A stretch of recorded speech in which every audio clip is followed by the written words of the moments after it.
Halo para penonton setia channel HDV Movie. Balik lagi bareng gue, yang siap nemenin kalian kaum rebahan. Yang mungkin sekarang lagi nyari tontonan seru sambil ngemil di kasur. Atau mungkin yang lagi rebahan di lantai karena kasurnya lagi dijemur. Kali ini kita akan masuk ke cerita dari sebuah film action. Drama yang cukup bikin jantung deg-degan. Apalagi kalau kalian suka kisah yang diangkat dari kejadian nyata. Judul film ini adalah 49, sebuah film produksi Turki yang rilis tahun 2023. Disutradarai oleh Hakan Inan dan diproduksi oleh CNP Film. Film ini berdurasi sekitar 2 jam 2 menit. Jadi lumayan panjang buat bikin kalian melek dari awal sampai akhir. Apalagi kalau ditonton sambil makan popcorn hangat. Atau kalau kalian tipikal penonton yang anti ribet. Bisa juga sambil nyeruput kopi sachet. Yang penting nggak ketiduran. Film ini mengambil inspirasi dari kejadian nyata pada tahun 2014.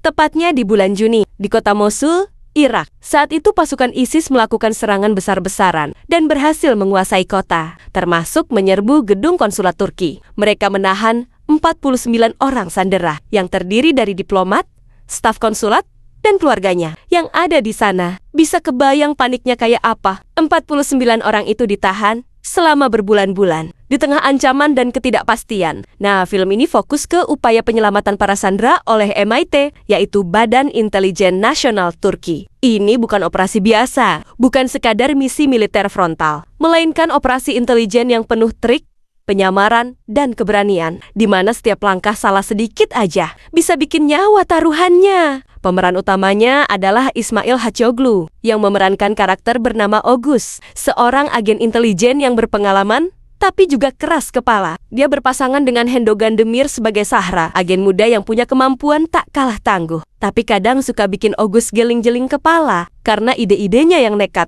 Ada juga Krem Alisik yang berperan sebagai Ekrem, sang komandan yang ngasih instruksi dari markas, dan beberapa karakter penting lainnya yang ikut bikin cerita semakin hidup. Kalau kalian berharap film ini penuh dengan ledakan dan tembok-tembok non-stop, ya jangan khawatir, karena meskipun ini film drama, tapi adegan aksinya cukup intens dengan gaya khas film Turki yang realistis dan fokus ke ketegangan psikologis antara penyandera dan pihak penyelamat. Oke? Itu tadi sedikit perkenalan dan sinopsisnya. Sekarang kita masuk ke inti cerita, detail dari awal sampai akhir, supaya kalian yang belum nonton bisa dapat gambaran lengkap, dan yang udah nonton bisa nostalgia sambil nyengir karena ingat adegan-adegan serunya. Cerita dimulai dengan suasana tenang di konsulat Turki di Mosul. Orang-orang di sana sibuk dengan aktivitas sehari-hari. Ada yang ngurus dokumen, ada yang ngobrol sambil ngopi, dan ada juga anak-anak dari keluarga staf yang main di halaman. Semuanya terlihat normal, tapi ketenangan itu nggak bertahan lama. Di luar gedung, suara tembakan mulai terdengar. Awalnya cuma beberapa kali, tapi lama-lama makin deras, kayak hujan peluru. Beberapa staf yang lagi di luar langsung lari masuk. Wajah mereka pucat, dan semua sadar Mosul sedang diserbu. Pasukan ISIS masuk dengan brutal. Mereka bersenjata lengkap, pakai penutup wajah, dan gak segan-segan mengarahkan senjata ke siapa saja yang coba melawan. Para staf dan keluarga langsung dikumpulkan di aula besar. Total ada 49 orang yang akhirnya jadi sandera, termasuk kepala konsulat dan anak-anak kecil. Salah satu anggota ISIS membacakan aturan mereka. Intinya, nggak ada yang boleh kabur, nggak boleh menghubungi pihak luar, dan harus patuh penuh. Siapapun yang melanggarnya siap-siap kehilangan nyawa. Suasana langsung mencekam. Bahkan suara anak-anak pun jadi pelan. Mereka takut nangis keras-keras. Di Ankara,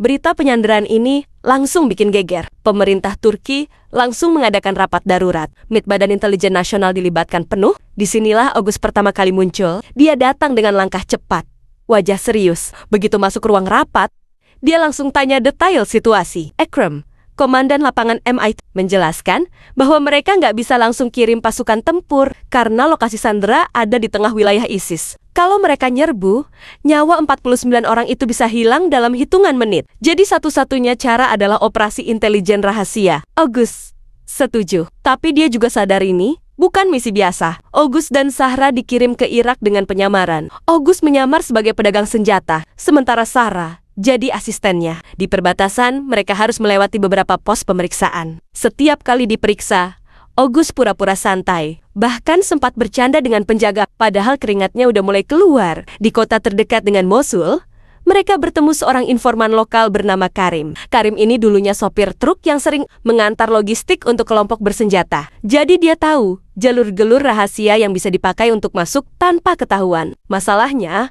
Karim orangnya licik. Dia mau bantu asal dibayar mahal. August setuju, tapi sambil mikir dalam hati. Nih orang, kalau nggak diawasin, bisa-bisa jual kita ke ISIS lewat Karim. August dan Sahra dapat info bahwa Sandera dipindahkan ke 3 lokasi berbeda. Yang paling banyak termasuk kepala konsulat ada di sebuah gedung tua bekas sekolah. Gedung itu dijaga ketat, tapi ada satu titik lemah di belakang. Cuma bisa dilewati malam hari. Malam itu, August dan Sahra mulai penyusupan. Mereka pakai pakaian gelap dan bergerak pelan. Setiap kali ada penjaga lewat, mereka langsung tiarap di tanah. Bahkan ada momen di mana seekor anjing penjaga hampir menggonggong ke arah mereka. Tapi Sahra dengan cepat melempar sepotong daging kering. Untungnya anjing itu lebih tertarik makan. Begitu sampai dekat gedung, August sempat memotret dari jauh untuk mengirim ke markas sebagai laporan. Tapi tiba-tiba lampu sorot menyala. Mereka terpaksa mundur sebelum ketahuan. August kesal, tapi Ekrem di markas bilang,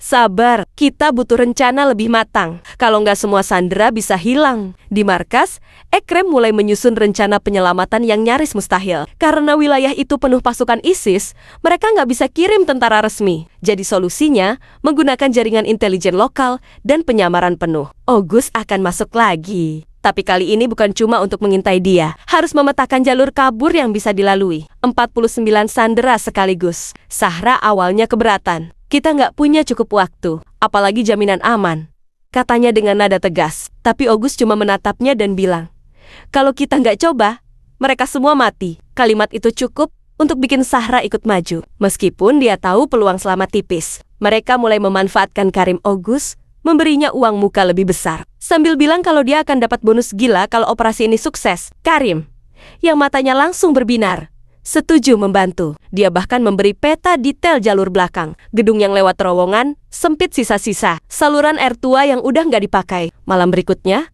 August, Sahra, dan Karim mulai bergerak. Jalur yang mereka lewati gelap gulita dan licin. Beberapa kali mereka harus merangkak karena terowongan terlalu rendah. Bau lumpur bercampur besi tua menusuk hidung. Tapi mereka terus maju. Begitu sampai di ujung terowongan, mereka bisa melihat gedung tua itu dari jarak 20 meter. August mengintip lewat celah dinding yang bolong. Di dalam, para Sandera terlihat duduk di lantai, dijaga 4 orang bersenjata. Ada anak-anak yang tertidur di pangkuan orang tua mereka, dan beberapa wajah terlihat pucat karena kurang makan. Sahra mengeluarkan kamera mini untuk merekam kondisi di dalam. Mereka harus mengirim video ini ke markas supaya tim tahu siapa saja yang masih hidup dan posisi mereka. August mengirim sinyal lewat radio terenkripsi. Tiba-tiba, suara langkah kaki mendekat dari luar. August menarik Sahra mundur cepat-cepat. 2 penjaga ISIS lewat sambil ngobrol dalam bahasa Arab.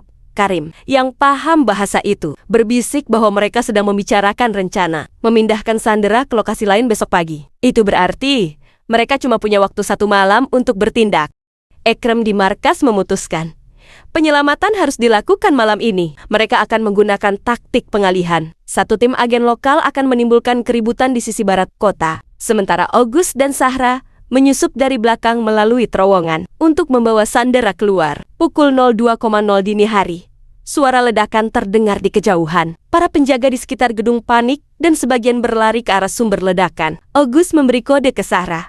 Mereka masuk lewat terowongan dengan cepat, membuka pintu belakang yang terkunci rantai dengan pemotong besi kecil. Begitu masuk, August langsung memberi isyarat kepada kepala konsulat, diam dan ikuti instruksi. Para Sandera bergerak pelan, berbaris menuju terowongan. Semua berjalan mulus sampai salah satu anak kecil menjatuhkan botol air. Suara itu membuat 2 penjaga yang masih tersisa di dalam menoleh. Tanpa pikir panjang, August melompat dan menghantam salah satu penjaga dengan popor senjata. Sahra menembak yang satunya di kaki untuk melumpuhkan tanpa membunuh. Mereka tahu, kalau bunuh penjaga, ISIS bisa ngamuk lebih parah nantinya. Semua Sandera berhasil masuk ke terowongan. Tapi masalah belum selesai. Di luar, beberapa penjaga lain mulai curiga karena mendengar suara. August dan Sahra terpaksa bergerak cepat sambil mengawal para Sandera. Di tengah terowongan, Karim bilang mereka harus memutar jalur karena pintu keluar utama dijaga ketat. Jalur baru ini lebih panjang dan sebagian runtuh. Jadi beberapa orang harus merangkak sambil menggendong anak kecil. Suasana panik, tapi August terus memberi semangat. "Ayo, sebentar lagi kita bebas. Begitu mereka keluar dari terowongan, tim penjemput sudah menunggu dengan 3 truk kecil. Semua sandera dinaikkan secepat mungkin. August dan Sahra naik truk terakhir sambil memastikan tak ada yang tertinggal. Namun baru beberapa ratus meter melaju, suara tembakan mulai terdengar dari belakang. Sebuah mobil pickup ISIS mengejar. Salah satu agen lokal membalas tembakan sambil berteriak, "Pegang erat, kita nggak boleh berhenti!" Kejar-kejaran itu berlangsung sampai mereka melewati garis aman di luar wilayah ISIS. Di perbatasan, pasukan keamanan Turki sudah menunggu. Begitu truk berhenti, para sandera turun satu persatu. Ada yang langsung sujud syukur, ada yang menangis sambil memeluk keluarga, dan ada juga yang cuma bisa duduk lemas saking lega. Kepala konsulat menghampiri August dan Sahra. "Kami nggak akan pernah lupa apa yang kalian lakukan," katanya dengan suara bergetar. August hanya tersenyum tipis, lalu menepuk bahu sang konsulat. "Yang penting, kalian selamat." Ekrem datang dan menyalami mereka berdua. Misi ini resmi dinyatakan berhasil tanpa korban jiwa di pihak sandera. Tapi August tahu, di balik keberhasilan itu, banyak nyawa yang tetap melayang di kota Mosul karena kekejaman perang. Beberapa minggu kemudian, August dan Sahra kembali ke markas MIT. Hidup mereka berjalan lagi seperti biasa meskipun biasa di dunia. Intelijen berarti siap dipanggil kapan saja untuk misi berikutnya. Sahra sempat bercanda, semoga misi selanjutnya cuma nyelundupin baklava ke luar negeri, nggak nyelundupin orang lagi. August tertawa, tapi dalam hati dia tahu pekerjaan ini nggak akan pernah mudah. Film pun berakhir dengan pesan kuat, bahwa di balik operasi penyelamatan, ada keberanian, pengorbanan, dan keputusan-keputusan sulit yang harus diambil dalam hitungan detik. Dan kadang, kemenangan bukan hanya tentang mengalahkan musuh, tapi juga membawa pulang orang-orang yang kita sayangi, hidup-hidup. Begitu rombongan sandera sampai di wilayah aman, mereka langsung dijemput oleh tim medis yang sudah menunggu. Semua diperiksa, kondisinya satu persatu. Beberapa di antaranya harus dibawa ke rumah sakit karena terlalu lemah atau mengalami luka selama ditahan. Tapi yang paling penting, semua 49 orang itu selamat. Di Ankara, berita keberhasilan misi ini langsung menyebar ke seluruh negeri. Keluarga para sandera yang sudah berminggu-minggu tidak tidur tenang, akhirnya bisa bernapas lega. Suasana bandara saat para sandera tiba penuh dengan tangis haru, pelukan, dan doa syukur. August dan Sahra yang ikut dalam penerbangan itu tidak terlalu menonjol di depan kamera. Mereka lebih memilih berdiri agak di belakang, melihat semua orang bersatu kembali dengan keluarga masing-masing. Ekrem, sang komandan, hanya mengangguk ke arah mereka, tanda terima kasih tanpa banyak kata, karena semua sudah paham. Misi seperti ini bukan untuk pamer atau mencari pujian, tapi demi menyelamatkan nyawa sesama warga negara. Sahra,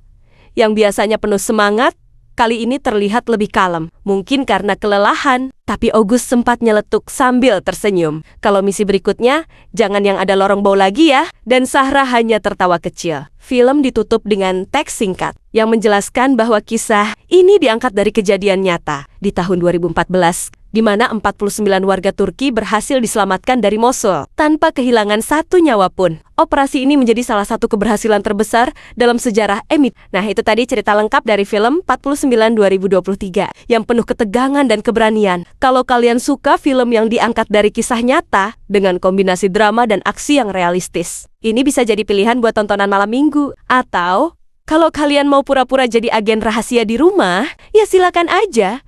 Asal jangan beneran nekat masuk ke wilayah konflik. Karena itu kerjaannya August dan Sahra, bukan kita. Oke, Sobat HDV Movie, sampai di sini dulu cerita kali ini. Semoga kalian terhibur dan dapat gambaran jelas tentang film ini. Kalau suka, jangan lupa dukung channel ini, biar kita bisa terus kasih spoiler film keren lainnya. Dan buat kalian yang nonton sambil rebahan, semoga nggak sampai ketiduran di tengah cerita tadi. Karena kalau sampai ketiduran pas adegan tegang, itu dosa besar buat pecinta film. Oke.